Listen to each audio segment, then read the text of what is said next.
अगली सुबह मिस मेग की तबीयत पूरी तरह से बहाल हो चुकी थी। क्लोटलैंड ने जब इसके सामने नाश्ते की मेज सजा दी तो इसने अपने लिए सिर्फ टोस्ट और चाय का इंतखाब किया और क्लोटलैंड की तरफ देखते हुए बड़े रसान से कहा, क्लोटलैंड, पिछले रात मेरी तबीयत काफ़ी गड़बड़ रही है और शायद ये सांस की वजह से था।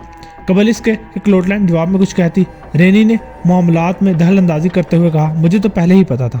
रेनी मिस मैग ने तेज नज़रों से देखते हुए कहा, मिस मैग बहुत ही नाजुक तबीयत की हैं। रेनी ने क्लोटलैंड की तरफ देखते हुए डटाई से कहा, इन्हें कोई भी चीज़ देते हुए एहतियात किया करो। वैसे इस सांस के जरिए तुमने इन्हें मारने में कोई कसर नहीं छोड़ी थी। रेनी की ये बातों से क्लोटलैंड के आसाब में तनाव पैदा हो गया। वो आंखें सुकेड़ कर गुस्सीली नज़र से रेनी को घूरने लगी। बस बहुत हो गया। मिस मैग ने माहौल को साजगार बनाने की गर्ज से कहा, तुम दोनों आपस में लड़ने झगड़ने से बाज आ जाओ, वरना मुझे कोई हंगामी फैसला करना पड़े। फिर वो बराह रास्त क्लोटलैंड से मुहातिब होते हुए बोली, आज के बाद डाइनिंग टेबल पर मुझे सॉस नजर नहीं आना चाहिए। क्लोटलैंड, एस्पैरागस के साथ थोड़ा सा बटर और लेमन, बस। क्लोटलैंड ने इस बात में गर्दन हिलाने पर इत्तेफाक किया। रेनी ने एक बोझल सांस खारिज की। मिस मैग अपनी बात को आगे बढ़ाते हुए बोली, इस घर में सिर्फ हम 3 अफराद हैं और तुम दोनों का काम मुझे आराम और सुकून मुहैया करना है, लेकिन तुम जिस तरह एक दूसरे की टांग खींचने की कोशिश में लगी रहती हो वो अफसोसनाक होने के साथ साथ मेरे लिए बड़ा अजीतनाक होता है। मैं इस घर के अंदर अमन और शांति से रहना चाहती हूँ और रौनक भी, लिहाजा इसलिए मैंने एक फैसला किया है। मिस मैग ने ड्रामाई अंदाज में बात अधूरी छोड़ी तो रेनी और क्लोटलैंड ने पहले मानदाना नजरों से एक दूसरे को देखा, फिर सवालिया अंदाज में अपनी मालिकन को तकने लगे।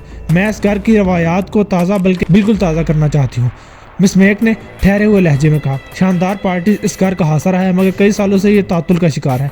वजह कोई भी रही हो, इसकी तजदीद होना चाहिए। खुशबाश और सेहतमंद जिंदगी गुजारने के लिए ये बहुत ज़रूरी है। 2 रोज़ बाद मैं अपने घर में एक दावत रख रही हूँ। लेकिन मिस मैग के खामोश होते ही रेनी ने इतराज़ जड़ दिया, आपकी सेहत अब इसकी इजाज़त नहीं देती।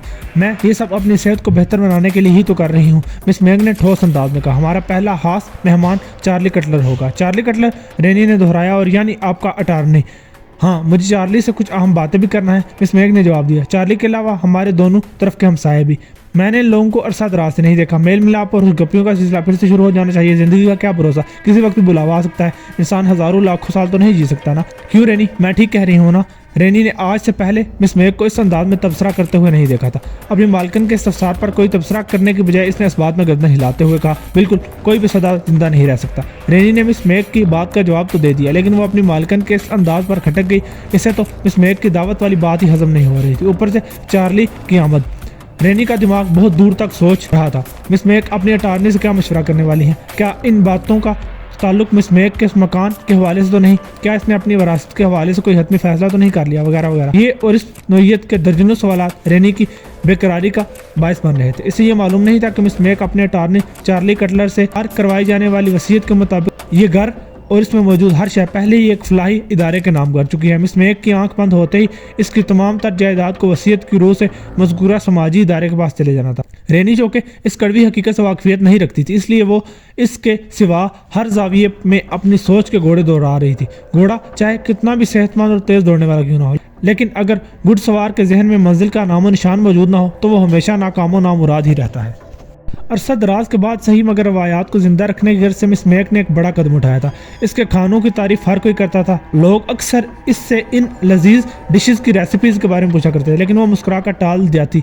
कई फूड मैगजीन वाले भी इसके पीछे पड़े रहे थे, मगर मजाल है किसने अपना ये राज किसी से शेयर किया हो। आज फिर काफ़ी अर्सा बाद वो चोबी बॉक्स खुल गया, जिसके अंदर मिस मैग ने अपनी सारी रेसिपीज को एहतियात के साथ संभाल कर रखा था। क्लोटलैंड और रेनी इसकी मददगार बनी हुई थी और वो खुद को किचन में घुसकर मेहमानों की ज़ियाफत के लिए मुख्तलिफ डिशेस तैयार कर रही थी। क्लोटलैंड को इसने अपने साथ किचन में रखा हुआ था, जबकि रेनी दीगर कामों में लगी हुई थी, जैसा कि बर्तनों की सफाई और डाइनिंग टेबल की सजावट वगैरह। मिस मैग के घर में बेशकीमती कराकरी मौजूद थी, मगर पिछले कई साल से वह तमाम dinner set, T set, water set इस्तेमाल में नहीं आए थे। इस डिनर पार्टी के बहाने नफीस बर्तनों की किस्मत भी जाग उठी थी। मेहमानों में से कोई भी हाली हाथ नहीं आया था। पड़ोसियों में से टॉम महंगी और पुरानी शराब की एक बोतल साथ लाया था, जबकि लॉरेन बार्टल स्कूल की प्रिंसिपल एमरेटा अपने हाथ का बना हुआ चॉकलेट केक उठाए हुए थी, और मिस मैग का अटॉर्नी मिस्टर चार्ली कटलर इसके लिए मशहूर कंपनी की खुशबू लेकर आया था। सेंट की वो बोतल बहुत छोटी मगर बहुत कीमती थी। खाने के दौरान खुशगपियों का सिलसिला जारी रहा। वो सब गुजरते हुए वक्तों की याद को ताज़ा करने में मसरूफ थे। क्लोटलैंड और रेनी डाइनिंग टेबल के नज़दीक ही मेहमानों की खिदमत के लिए चाको चौबंद खड़ी थी और वक्फे वक्फे से अपनी मालिकन के अहकामात की तामील कर रही थी। कुछ भी नहीं बदला, टॉम ने चहकते हुए कहा। वही जायका, वही लुत्फ। मिस मैक, आपकी रेसिपी ज़बरदस्त है। मिस मैक के हाथ में जो लज्जत है वो कहीं देखने को नहीं मिलती। अमृता ने मानी हेज लहजे में कहा, लेकिन ये अपनी रेसिपीज़ को छुपा कर रखती हैं। अगर ये मेरे स्कूल मैगजीन के लिए एक आध रेसिपी दे देती तो इनकी शोहरत इस इलाके से निकलकर पूरे मुल्क में फैल चुकी होती। मैं मिस मैक को तवील अरसे से जानता हूं, अटारनी चार्ली ने कहा। इनकी रेसिपीज़ के पीछे कोई कुक बुक वाले भी हाथ धोकर पड़े हुए थे। अगर ये चाहती तो अपनी कुकरी मैगजीन भी निकाल सकती थी, मगर वही बात कि ये अपने राज को राज रखना चाहती है। लेकिन अब मैंने अपना इरादा तब्दील कर लिया है, मिस मैक ने इंकिशाफ अंगेज लहजे में कहा। सबने चौंकते हुए बेयकीनी से मिस मैक की तरफ देखा। अमृता पूछे बगैर ना रह सकी, तो क्या आपने अपनी रेसिपीज़ को पब्लिश करने का फैसला किया है? मेरा मतलब है कि कुक बुक की शक्ल में। नहीं, मिस मैक ने नफ़ी में गर्दन हिलाई और ठहरे हुए लहजे में बताने लगी। आज मैंने ये सारी डिशेस क्लोटलैंड की मदद से तैयार की हैं। मतलब ये है कि मैंने सिर्फ निगरानी की है और ये सब का सब खाना मेरी हिदायत पर क्लोटलैंड ने तैयार किया। अगर मैं इस दुनिया में बाकी नहीं भी रहूँ तो आप लोगों को ये मज़ेदार डिशेस खाने को मिलती रहेंगी, क्योंकि मैंने अपनी रेसिपीज़ वाला बॉक्स भी क्लोटलैंड को सपुर्द कर दिया है। मेहमानों ने पहले तो मानी हेज नज़रों से एक दूसरे को देखा, फिर वो हैरत और बेएतबारी के मिले जुले तासुरात से मिलकर मिस मैक को तकने लगे। टॉम ने तस्दीक तलब अंदाज में पूछा, क्या वाकई मिस मैक? मिस मैक ने इस बात में सर हिलाने पर इत्तेफाक किया। अमृता ने सवालिया नज़रों से क्लोटलैंड की तरफ देखा तो क्लोटलैंड ने जुमानी मुस्कुराहट के साथ अपनी मालिकन के बयान की तायद कर दी। इस मौके पर रेनी की हालत दीदी थी। वो सारा दिन क्लोटलैंड और मिस मैक के साथ काम में मसरूफ रही थी। ये ठीक है कि किचन के काम उन दोनों ने संभाल रखा था, लेकिन मिस मैक ने रेसिपीज़ वाला बॉक्स कब क्लोटलैंड के हवाले किया ये बात वो नहीं जानती थी और मिस मैक ने भी इससे ऐसा कोई जिक्र नहीं किया था। ये सनसनीखेज इंकशाफ भी तो डाइनिंग टेबल पर हुआ था। अमृता, टॉम, चार्ली में से हर कोई मिस मैक के इस फैसले को सत्ताईश की निगाह से देख रहा था। क्लोटलैंड भी बहुत ज़्यादा खुश दिखाई दे रही थी। मिस मैक ने अपने मेहमानों के साथ जो उसकी इज्जत और अफजाई की थी वो क्लोटलैंड के लिए किसी एजाज से कम ना थी।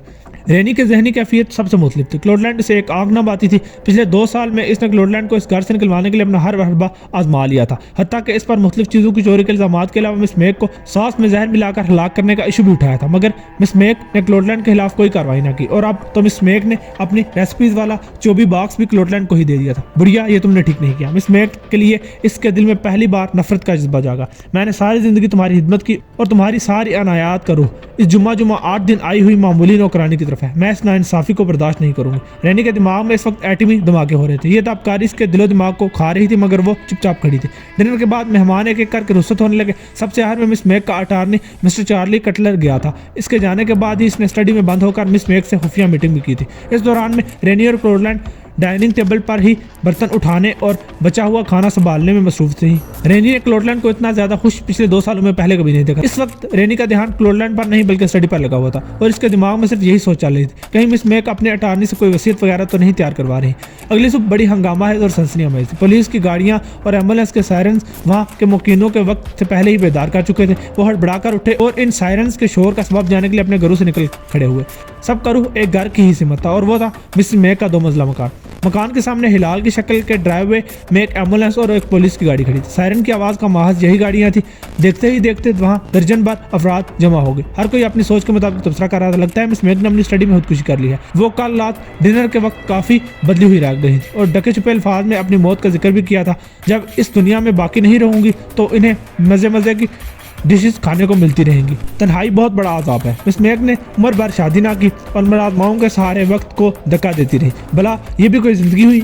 इसी बेबसी और एहसास महरूमी से तंग आकर इसने अपनी जान ले ली। ये भी सुनने में आया है कि जवानी में मिस मैक के बड़ा दासू किस्म का इश्क का जिक्र हुआ करता था, मगर इसका महबूब बेवफा निकला। वो मिस मैक को छोड़कर किसी और औरत का हो गया। इसी सदमे ने मिस मैक को एक इंतहाई फैसला करने पर मजबूर कर दिया, कभी शादी ना करने का फैसला। अलगर्ज जितने मुंह उतनी बातें। वहाँ मौजूद हर शख्स जो कुछ भी बोल रहा था इसके तबसरे का फोकस मिस मैक की मौत पर ही था। इन चहमगोइयों और मुख्तलिफ आरा को इस वक्त ब्रेक लग गई जब 2 पुलिस वाले एक स्ट्रेचर उठाए मिस मैक के घर से बाहर निकले। स्ट्रेचर पर मौजूद जिस्म को सफ़ेद चादर से अच्छी तरह ढांप दिया गया था। पुलिस वाले स्ट्रेचर को लेकर एम्बुलेंस की जानिब बढ़ गए। वहाँ मौजूद अफराद में से कोई भी ये देख नहीं सका कि मज़कूरा स्ट्रेचर पर कौन था, लेकिन सबका यही ख्याल था कि वो मिस मैक की लाश के सिवा और कुछ भी नहीं हो सकता। जब स्ट्रेचर को एम्बुलेंस में रख दिया गया तो वह एक लम्हा ज़ाया किए बगैर अस्पताल की जानिब रवाना हो गए। वहाँ मौजूद लोगों की निगाहें एक बार फिर मिस मेग के घर के दाखिली दरवाजे की सिमत हो गई, क्योंकि दो पुलिस वाले रेनी के साथ मज़कूरा दरवाजे से नमदार हुए। रेनी के हाथों में हथकड़ी लगी हुई थी और वो गर्दन झुकाए पुलिस वालों के साथ चल रही थी। इस हैरत अंगेज सूरत हाल ने लोगों को अपनी राय बदलने पर मजबूर कर दिया।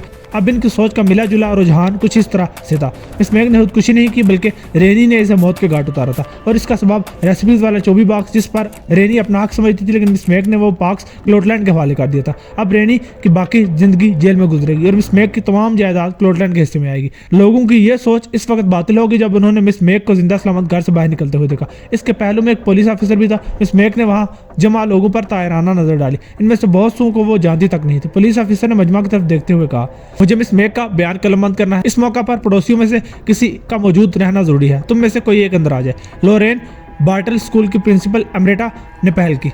फिर वो तीनों स्टडी रूम में जा बैठे। अमरेटा ने सब के लिए चाय बनाई। मिस मेग ने पुलिस ऑफिसर को जो बयान दिया, इसका खुलासा कुछ इस तरह से। रेनी और क्लोटलैंड मेहमानों के जाने के बाद किचन में मसरूफ हो गई और मैं बहुत ज़्यादा थक गई थी, इसलिए मेहमानों के जाने के बाद मैं आराम करने बेडरूम में चली गई। लेकिन बाद में मैंने इन दोनों को हदायत कर दी थी कि सोने से पहले किचन को लाजमी क्लियर करना। छोटे बड़े बर्तनों को सिंक में पड़ा देखना मुझे बिल्कुल पसंद नहीं है, और मेरी आदत से वो दोनों अच्छी तरह वाकिफ थी, इसलिए वो बर्तन धोने में जुट गई। गाहे बगाहे मुझे बर्तनों के टकराने और टूटने की आवाज़ें आती रहीं, और मुझे यकीन था कि चीनी की कीमती बर्तनों की ये तोड़ फोड़ रेनी का ही हंगामा होगा। जब से मैंने रेसिपीज वाला बॉक्स क्लोटलैंड को देने की बात की है, रेनी के तेवर ही बदल गए थे। वो मुझसे हफा हफा नजर आ रही थी। मैं ये सोचकर सो गई कि सुबह सुबह रेनी को बताऊंगी कि जिन नायाब फ्रांसीसी बर्तनों का तुमने कबाड़ा किया है वो तो मैं तुम्हें गिफ्ट करने का सोच रखी थी, और इसके साथ ही एक तगड़ी रकम भी। मगर मुझे क्या पता था कि इस रात की सुबह इतनी भयानक होगी। एक लम्हा के लिए मेरे जहन में भी ख्याल नहीं आया था कि हसद और जलापन के एहसास से मगलूब होकर रेनी क्लोटलैंड को मौत के घाट उतार देगी। मुझे बिल्कुल भी अंदाजा ना था कि रेनी का मुजरिम जहन इस इंतहा को भी छू सकता है। बोलते बोलते मिस मेग की आवाज रुक गई। इस मौका पर अमरेटा ने इसे जज्बाती सहारा दिया। पुलिस ऑफिसर ने अपनी नोटबुक बंद की और उठ खड़ा हुआ। मुजरिम ज़हन शऊरी और लाशऊरी तौर पर जुर्म के बारे में ही सोचता है, चाहे वो मामूली अशिया की चोरी हो या फिर किसी इंसान की जान लेना, इससे कोई फर्क नहीं पड़ता।